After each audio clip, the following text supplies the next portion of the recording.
Nnamdi Kanu was brought to court today. We witnessed they bringing him to court today. Officials of the DSS and the Nigerian police. It was a combined team. He was brought to court today, and we're here why they brought him. I saw him in hood and handcuffs and leg chains. And then we went back to the court to see what was actually happening, because I recognized the person to be Nnamdi Kanu. Well, actually, he was brought before. There's already a trial ongoing before the Federal High Court. So he was brought before the Honorable Justice Nyako for continuation of his trial, having jumped bail previously. They applied that he be arraigned, he be kept in DSS custody pending a date for the continuation of his trial. The court granted the application and ordered that arraignment should recommence on the 26th of July 2021. That was the transpired. When is it coming back to court? 26th of July 2021. 26th of July. Yes, 2021. So until then, they have the order of court to keep him in their custody. Yes, I saw when they brought him in. He was black, he was on hood, he had his hooded mask on his face. They covered his face with hood. It was on leg chains and hand chains, and then they had two DSS operatives helping, I think, drag him along to the Federal High Court. So yeah, to help him to work. Nobody has that information. That's not public knowledge, of course. The DSS brought him to court. I saw the DSS officials. Of course, we have close opposite working relationship with the DSS, so I know them, of course. We know each other. I had a conversation with them when they came in, so we had a discussion with them.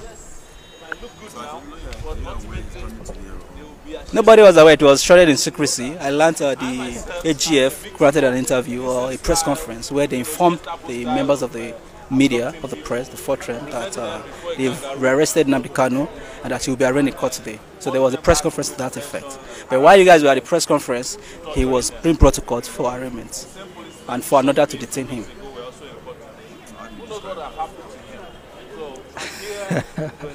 Well, the retrial, if it's a retrial, question of trial, has started again.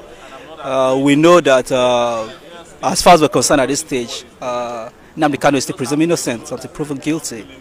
There are constitutional provisions, safeguards to ensuring that fair trial and fair hearing, which are rights that every accused person is guaranteed under the Constitution, is complied with.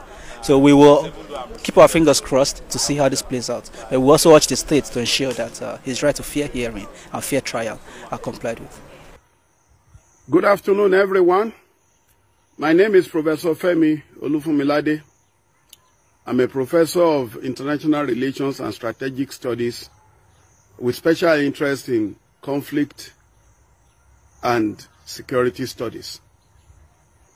I am passing this message across to President Muhammadu Buhari, the Attorney General of the Federation and Minister of Justice, Abubakar Malami. Both of them, we've been together for a long time as political allies in the days of the defunct CPC and even before then. And even though one is not part of those who can, take decisions for the administration, one still feels that one should be able to intervene with pieces of advice when it is most needed.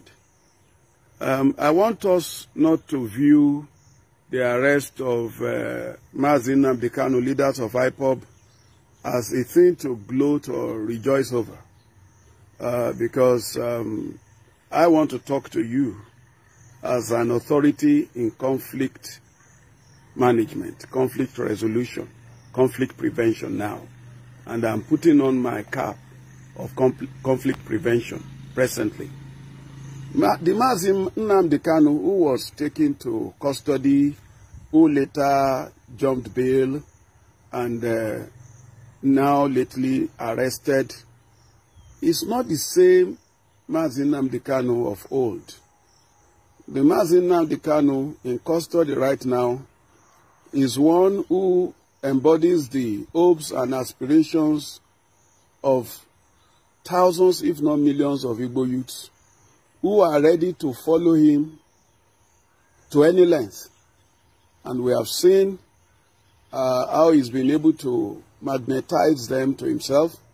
Whether you believe in the logic of the cause he is advocating for or not, the fact remains that he enjoys a huge followership that are consequential as far as peace and harmony, particularly in the southeastern part of Nigeria, is concerned.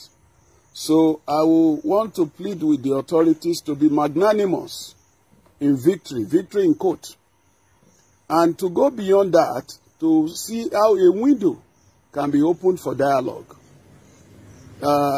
so that whatever the grievances of his followers are, you will be able to resolve it amicably. But if you stand on the ground that they are terrorists, they should be treated with iron hand, well, I'm not sure we are going to see an end to this anytime soon. Because from my observation of the type of crowd he attracts, it's quite electrifying, it's quite magnetic, and they are overwhelmingly large. And I don't see them just running back into their cocoon now simply because he's been arrested. So I would rather plead that the federal government uses this opportunity to portray itself as one that can apply what President Obasanjo called the stick and carrot approach, by saying, now, let us discuss what actually is your problem. I'm not talking of Nnamdi Kanu as a person. I'm talking about the collective of Igbo youths and Igbo senior citizens who are also quietly behind the scene in support of the agitation by the IPOB members.